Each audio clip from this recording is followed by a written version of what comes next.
So this presentation focuses how to write a complete research paper. Now for this class, you won't be writing a complete research paper, but by the time you get to behavioral science research, you will have written and you will write a complete research paper. So these skills are things that you'll use in future classes. And the literature review that you've been working on for this class is essentially an introduction to a research paper. What you're doing is you're laying the groundwork of what has been done in previous research to lead to, in this case, your thesis, but if you were to turn that into a research paper, it would become a hypothesis or prediction. When you write a research paper, you'll also collect data and test hypotheses or theses. So this is kind of how you would do it, assuming you had actually conducted a research study, collected data, and run analyses. So I think this is just kind of a funny summary. It's missing the introduction, but this is kind of the quick and dirty of what to expect in the abstract. The effect of y on x is real. The method is questionable proxies for y and x, how we assess them. Results, fancy stuff involving tables and covariates. The discussion includes limitations. The study cannot in principle prove that y affects x. And then the conclusion, well, we're going to drive home our point that actually it does. So sometimes you'll see this as you're reading articles that in some places their results sound more definitive than it does at other places. Okay, so we're going to start with the introduction. And so these are some questions to be thinking about when you're writing an introduction. So you want to kind of give someone a framework, your reader a framework for what are you doing? What do we already know about the topic? Why is what you're doing interesting and how will it advance our knowledge? And what would you expect to happen and why? So you can see that if you were kind of preparing to conduct a study based on your final project topic, you've probably answered a lot of these questions in your introduction, in your literature review. So if you were actually conducting a study, you would of course expand on this by not just reviewing what we already know about the topic and how it fits with your thesis, but explaining how your specific study can address gaps in the research. So an opening for your introduction, just like for your literature review, will kind of introduce the reader to the topic.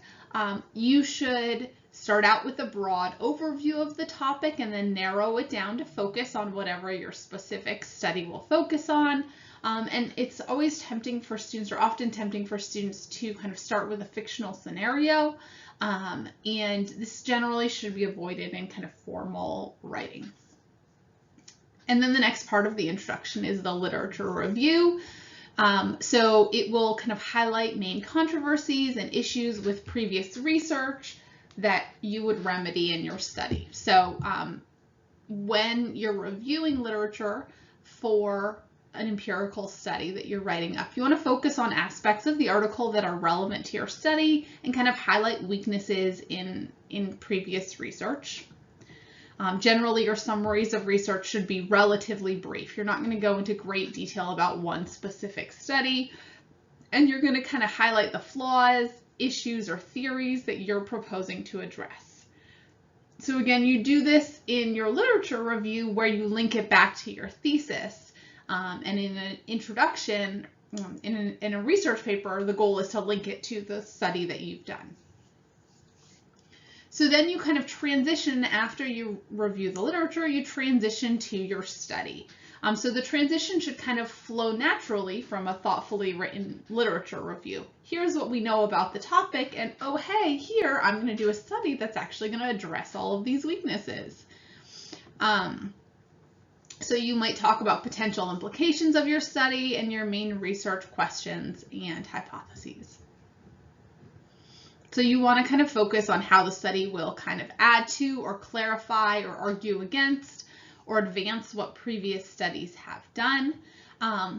Often your introduction gets written after you've already done the study, but the research questions and hypotheses get put in the past tense. So it was hypothesized that, whether you write your introduction before or after you've actually done the study. So a couple goals of the introduction. One is to establish the topic. You want this to be kind of quick and concise. Here's what's being studied. You want to provide the significance. So here's where you're going to talk about the research significance, the practical significance, or kind of the clinical significance for your topic. Review the literature. Here's what the experts have to say. Here's what we already know. Point out the gap. Here's what's missing in the literature review. Here's what we don't know, which is the motivation for the current study. And then reveal the research question and sometimes the hypotheses, the details of the study being done. The tone of your introduction is really essentially the same as the tone of your introduction or of your literature review. The big difference here is that in addition to reviewing the literature with the goal of making some kind of argument, in a research paper, you're setting the stage for a study that you've done. So you want to maintain a professional tone throughout the introduction. You're going to look at differences in opinions and treat them with respect. You could use that they say, I say approach that we've practiced. And you don't want to exaggerate the importance of the study. So basically your introduction is going to sound something like, here are the gaps in the previous literature and here's how my study will address it. But don't act like your study is going to solve something that people have been researching for 30 years and haven't been able to come up with a clear answer on.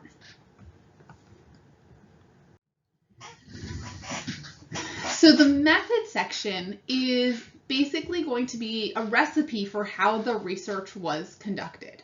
So step-by-step explanation of who did the study, what materials were used, exactly what they did. And so after a reader has read your method section, they should be able to replicate it.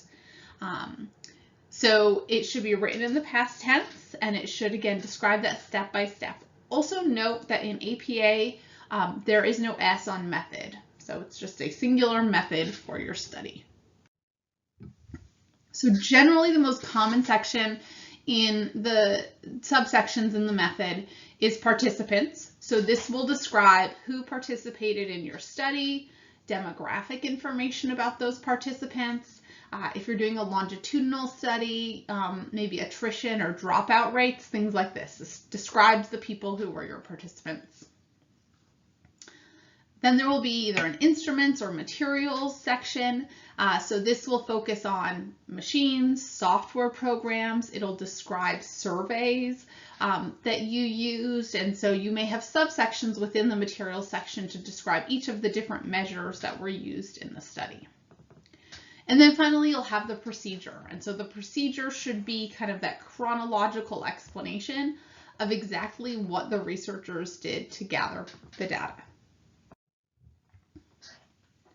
So this is kind of a fun try it yourself thing that you might do after you watch this. And basically the task is write out detailed step-by-step instructions for a task you know how to do well. Pick something you know really well and pick something that's relatively simple. And then give it to a friend or family member and see if they can complete the tasks just using your instructions. And so this is really a proxy for telling how good is that method section for the task that you are working on. I've posted an example of this, which is called the Exact Instructions Challenge on Canvas. So it's kids writing out instructions on how to make a peanut butter and jelly sandwich, and their dad follows their instructions as written. It's a really funny example that really highlights how difficult it is to write out instructions that have enough detail that can be followed by someone who doesn't know how to do the task. And again, that method section should really be detailed enough that if another researcher read your paper and wanted to replicate it, they could go through and do that. Okay, so next is the results. And of course, you probably haven't taken research statistics yet, so you're not going to be running analyses just yet, but by the end of this program, you will be. And when you write up a results section, the goal is to present the main ideas of the paper, the main research questions, and how the statistics support them. So your narration needs to be clear enough that the reader shouldn't need to understand the numbers or understand the complicated analyses to get the main points across. By this point, you've read a lot of research articles. You may have noticed that even if you don't understand the stats, some of those results section, you can still get out the main point, and maybe you've encountered 1 or 2 research articles that you read the results section and you still don't know what they found. So the goal in a good results section is to have that narration that is strong enough that even if somebody doesn't understand the statistics, they understand the findings. And generally your results should mirror the order that you presented the material or the research questions in your introduction so that your reader knows what to expect. So the results are all about numbers, but it's also about putting your findings into words.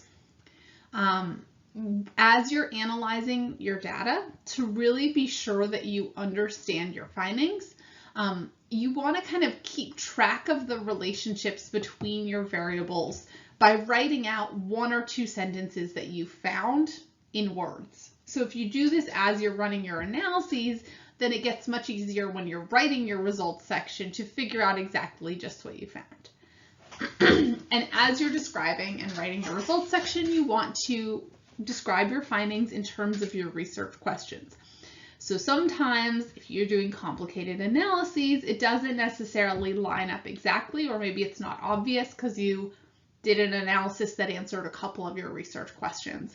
If that's the case, as you're describing it in your results section, you need to make sure that you identify, we found that X had a significant relationship with Y, which supports our hypothesis 1. Tables and figures are also really important to kind of highlight the relationships that you want to focus on. So if you found a really important relationship, the tables and figures can be used to support that. So since this isn't a stats class, I'm not going to go over in detail kind of what type of graph to use when. But again, those figures are really important. So these slides just kind of lay out some examples of ways you might graph your data and where you might expect to find information in each type of table. So this is a bar graph. Often you have your dependent variable that's on the y-axis, so that's going to be your outcome. And then you have 1 or 2 types of predictors along the x-axis. You may have different colors or shades of these bars, which indicate comparisons of different groups. A histogram is another way you might depict your data. A histogram is a little bit different because the y-axis indicates how many people got a given score. So normally we use histograms kind of early in our data analysis to see how our data is distributed. So here our dependent variable is the statistics exam scores, and we can kind of see that not very many people got a 0, 10, or 20 points, but we got most of our people got a 70, and then a few people got really high scores. So that's when we use a histogram. Scatter plots are often used to depict the relationship between 2 variables, and each dot represents a person, and that person gets a score on 2 variables. So here we're looking at the relationship between exam 1 and exam 2 scores. So the same people took these 2 exams. This person right here scored a 25 on exam 1 and a 40 on exam 2. So this is a nice way of depicting kind of patterns of relationships. We often use scatter plots when we're looking at correlations. And then finally, line graphs can also be an important way of depicting data. There might be multiple lines which represent different things, but on a line graph, just like a bar graph, normally your outcome is on this y-axis. You might have an independent variable down on the x-axis, and maybe different lines representing another independent variable or another group. Okay, so once you've described your results and described the analyses that you did, you need to discuss them. And so the discussion section has kind of a number of different tasks. Often it seems like it should be the easiest section to write, but I find it's one that students kind of struggle with. But the very first part of a discussion should be a paragraph or so to summarize the results. Now, this doesn't include any numbers. It is just a summary. You want to explain kind of your main ideas that you considered, what you did about them, and what you found. So you're going to connect multiple aspects of the research. So if you had a couple different dependent variables or several different studies that were combined in one, you talk about how they're related, and you're going to talk about which results were significant or not significant. You, of course, want to highlight whether your expectations were supported, and if they weren't supported, then you want to talk about why you didn't have significant results or why you think you didn't. The discussion also compares your results to others. So, hey, we found this totally new finding that was completely unexpected, or these findings are consistent with the findings in previous research, or add to previous research in this way. Discussion is also a really important place to kind of drive home the importance and implications of your readers or of your findings. So you want to remind the reader of why these findings matter. What are the bigger picture reasons why this matters? And then you also make sure to acknowledge the limitations of your study. So this was an awesome study. However, it could have been made stronger by doing X, Y, and Z. So when you're discussing the implications, you want to frame it kind of, typically you try to mirror again the structure of your introduction, and it returns to kind of the significance of the argument that you set up. So I always encourage students before they start writing the discussion or as they're working on their discussion to go back and reread their introduction. Refresh your memory about what hypotheses did you have and what were the previous findings. So you want to think about how your hypotheses have been demonstrated and how the field's knowledge have been changed. And generally you want to kind of start out broad and move outward to kind of make the findings more contextual. So when you're talking about how your findings relate to others, couple of things you might do. You might claim. So you might make a claim that you've added new information to what's known. We already knew that, parents talking to children helps children's language development, but this also shows that it helped them learn how to read or something like that. Corroborate. So these findings are similar to the findings from these previous studies, and you cite the previous studies. Clarify. So sometimes new findings can extend or refine what's known. Well, we found, although other people have found a general pattern, our findings suggest that these patterns only apply to men, but not to women, right? So we've clarified what we know about this topic. Or maybe you found a conflict. So in contradiction to what previous studies have found, our study found this. But the goal here is to really talk about how your data is situated in the field. You also want to make sure, and do this early in your discussion, that you address your hypotheses. Did the data support them, and how do your findings relate to that previous research? And you need to talk about the limitations. We can't just say our study was amazing and added to current knowledge and was the most perfect study that was ever done, because there are always limitations and trade-offs. So when you're talking about limitations, you want to think about, to what extent did your study provide an adequate test of your hypothesis? Are there other ways that you could have done this better? Maybe your study only assessed part of your hypothesis or one definition of a variable, but we could have defined it a different way. You want to think about what methodological flaws or problems you encountered. Maybe because of time limitations, you had to do a cross-sectional study, but a longitudinal study could give us more information. And then, of course, kind of related to the previous research, do the data support an alternative theory? Could it be something else going on?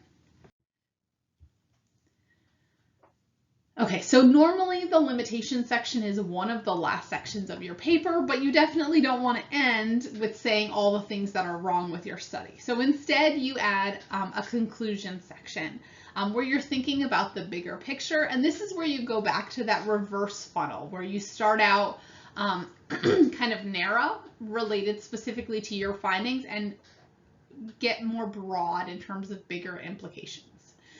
So you start out kind of repeating, here were the main ideas of our findings, which supported our hypotheses. And then you think about some bigger picture implications. To what other populations might we generalize our findings? We only looked at these findings in undergrad students, but maybe they're relevant to all adults. What are the practical implications of these findings? How could we use them for interventions or to improve people's lives? And what direction could future research take this topic, right? So we assessed this component, but maybe somebody else could add to our knowledge by assessing another component. So those are kind of the things to think about as you're writing each section of your paper.